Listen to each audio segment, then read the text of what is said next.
Pernah nggak kamu kepikiran, kalau di balik cerita kejayaan dan kemerdekaan Indonesia, ada sejarah kelam yang sampai sekarang masih bikin merinding? Sejarah yang ditulis dengan darah, air mata, dan kesedihan mendalam, yang bekasnya masih terasa di banyak tempat di Indonesia. Tragedi-tragedi ini bukan cuma mencatat jumlah korban yang luar biasa, tapi juga meninggalkan teror dan trauma, bahkan ke generasi yang lahir puluhan tahun setelahnya. Kita sering dengar nama besar Kerajaan Majapahit, Sriwijaya, atau para pahlawan kemerdekaan. Pasukan bersenjata menculik 6 jenderal TNI Angkatan Darat dan 1 perwira muda, kemudian membunuh mereka dengan cara yang kejam.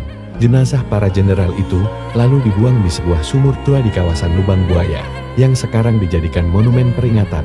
Tetapi di balik semua itu, ada tragedi yang membuat kita sadar kalau sejarah Indonesia nggak melulu megah. Anak-anak korban, ada yang tumbuh besar dalam rasa takut yang luar biasa. Takut kalau ketahuan siapa orang tuanya. Takut kalau dijebloskan penjara tanpa alasan. Ada juga yang mengaku melihat penampakan tentara tanpa kepala berjalan di sekitar sumur maut itu. Entah benar atau hanya kisah orang ketakutan. Tapi suasana angkernya memang nyata, kisahnya nyata, tercatat dalam dokumen sejarah, dan meninggalkan cerita mistis yang masih dipercaya banyak orang. Dan entah kamu mau percaya atau tidak, kejadian-kejadian ini mengajarkan kita satu hal. Kalau manusia kehilangan kemanusiaan, maka bencana besar bisa terjadi kapan saja. Tidak sedikit yang meninggal di sana karena penyakit, kelaparan, atau siksaan.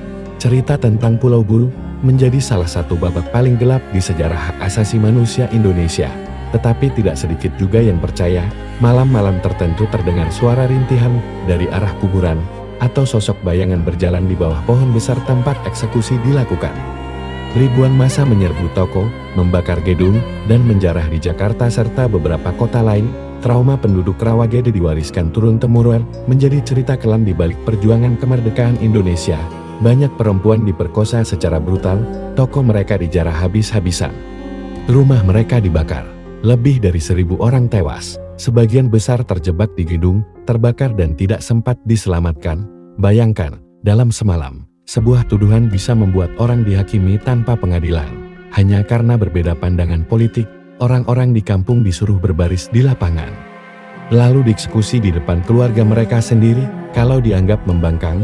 Dalam operasi ini, ribuan orang tewas, dan sampai sekarang sulit menghitung jumlah persisnya. Ada yang bilang 3.000 korban. Ada juga sejarawan menyebut bisa puluhan ribu. Orang sering bilang pernah melihat penampakan perempuan bergaun robek dengan tubuh gosong berjalan di koridor. Bayangkan perempuan yang kehilangan suami, saudara, semuanya dalam sehari.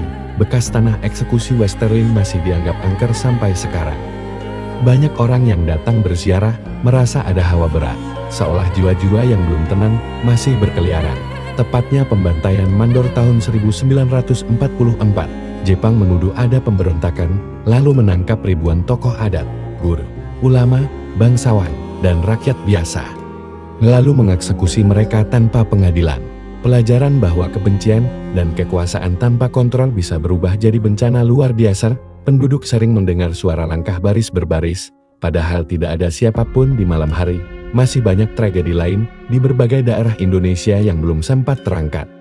Banyak yang dikubur dalam diam. Tidak dicatat buku sejarah resmi, hanya diceritakan turun-temurun sebagai trauma keluarga, menjadi bangsa yang lebih beradab, lebih menghargai hak hidup sesama, dan lebih sadar bahwa kekerasan hanya akan meninggalkan luka panjang. Lebih dari 200 orang tewas. Ratusan lainnya hilang tanpa kabar. Kita punya tanggung jawab menghormati mereka, menghargai nyawa mereka, dan berjanji supaya hal seperti ini tidak pernah terjadi lagi di tanah air kita. Dunia internasional geger, dan kasus ini akhirnya membuat Indonesia mendapat tekanan besar sampai Timur lepas merdeka. Rasakan betapa sunyinya tanah itu, seolah berbisik menegur kita agar jangan lupa sejarah. Sampai sekarang sering terdengar cerita orang yang merasa diikuti sosok tak kasat mata di kompleks makam, atau tiba-tiba mendengar suara orang berdoa di antara nisan tanpa ada siapapun di sana. Itulah yang bikin sebagian orang bilang, sejarah kelam ini masih menakutkan sampai sekarang, bukan hanya karena hantu, tetapi karena keadilan yang belum ditegakkan. Ada juga suara teriakan minta tolong yang tiba-tiba muncul di malam hari. Apakah itu nyata? Kita nggak tahu pasti. Ada darah, ada ketidakadilan, ada rasa takut yang membekas sampai hari ini. Bahkan meskipun sudah puluhan tahun lewat, keluarga korban masih menanggung beban, tapi rasa trauma yang tertinggal di sana benar-benar nyata, dan keluarga korban masih menanggung luka yang dalam. Tubuh mereka bergelimpangan di jalan desa, ada yang langsung dikubur massal karena kondisi jenazah sudah mengenaskan. Orang-orang yang tidak pernah bersalah pun ikut terbawa arus kemarahan massal. Raymond Westerling memimpin pasukan khusus Depot Special Truppen untuk melakukan penumpasan terhadap gerakan perlawanan rakyat. Mereka menua dalam diam, mati dalam sunyi, menanggung beban yang diwariskan sampai ke anak cucu mereka.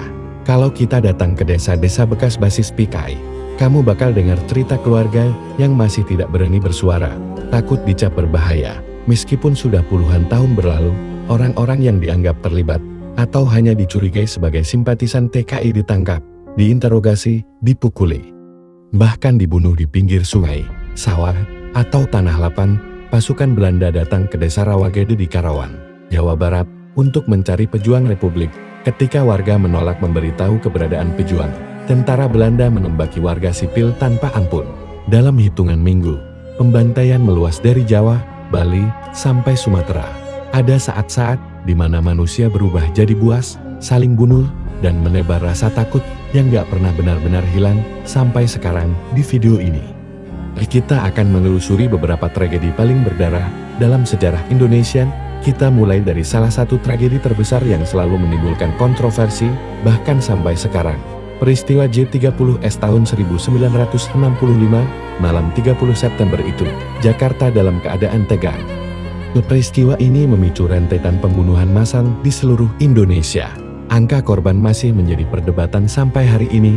Ada yang menyebut 500.000, ada yang bilang bisa mencapai 2 juta orang terbunuh. Bahkan sebagian tidak pernah tercatat sama sekali. Hilang tanpa jejak, keluarga korban kehilangan segalanya, rumah dirampas. Anak-anak mereka dikejar stigma keluarga PKI sehingga sulit sekolah, sulit kerja, bahkan dijauhi tetangga. Dan kamu tahu nggak? Di Lubang Buaya sampai sekarang banyak warga yang bilang sering mendengar suara jeritan atau tangisan di malam hari. J30S adalah tragedi yang bikin bangsa ini trauma luar biasa. Setelah J30S, banyak tahanan politik dibuang ke pulau terpencil seperti Pulau Buru. Mereka dipaksa kerja paksa bertahun-tahun tanpa kejelasan kapan dibebaskan, dan sampai sekarang, banyak korban yang belum diakui secara resmi. Setelah J30S, kita bergeser ke tragedi lain yang terjadi jauh sebelumnya, yaitu pembantaian Rawagede pada tahun 1947. Waktu itu, Indonesia masih mempertahankan kemerdekaan melawan Belanda. Laporan resmi menyebut lebih dari 400 orang tewas, tapi banyak saksi yakin jumlahnya lebih besar, laki-laki, perempuan, bahkan anak-anak ditembak tanpa peringatan. Warga Rawagede sampai sekarang menganggap tempat itu keramat. Ada makam massal yang sering didatangi orang-orang untuk mendoakan para korban. Kita lanjut ke salah satu tragedi paling modern, yaitu kerusuhan Mei tahun 1998. Ketika harga-harga naik, ekonomi kolaps, banyak orang kehilangan pekerjaan.